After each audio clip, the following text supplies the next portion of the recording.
ஸ்கின்ல மொத்தம் 5 டைப்ஸ் இருக்கு. என்னென்ன இருக்கு? Normal skin, dry skin, oily skin, combination skin, sensitive skin.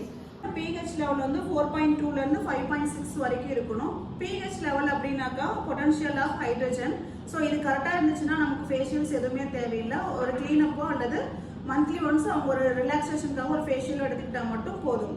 pH level குறையும் போது என்னாகும்? உங்களோட ஸ்கின் வந்து அசிடிக் லெவல்ல மாறும், அதாவது அமிலத்தன்மையா மாறும், ஆயிலி ஸ்கின்னா இருக்கும்.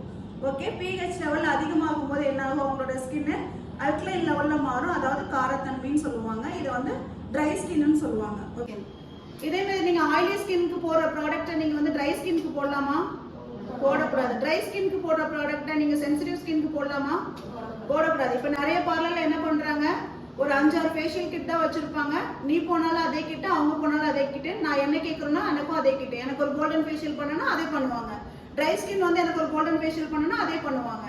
சென்சிட்டிவ் ஸ்கின் வந்து எனக்கு கோல்டன் ஃபேஷியல் பண்ணனா அதே பண்ணுவாங்க. ஆனா நம்ம அப்படி பண்ணக்கூடாது. அவங்களோட ஸ்கின் டைப்பை தெரிஞ்சுக்கிட்டு அதுக்கு தகுந்த மாதிரியான ப்ராடக்ட் செலக்ட் பண்ணிட்டு நம்ம ட்ரீட்மெண்ட்ஸ் கொடுக்கணும். சன்பிரைட் பியூட்டி அகாடமியில படிக்கிற எல்லாருமே வந்து ஸ்கின் டைப் தெரிஞ்சுட்டு அதுக்கான ட்ரீட்மெண்ட்ஸை நீங்க கரெக்டா ப்ராப்பரா உங்களோட கிளைண்ட்ஸ்க்கு கொடுக்கும்போது தான் கிளைண்ட்ஸ் வந்து நீங்க நிறைய எடுக்க முடியும், நிறைய சம்பாதிக்க முடியும். ஒரே கிட்ட வச்சுட்டு எல்லாருக்கும் சர்வீஸ் கொடுக்கவே கூடாது.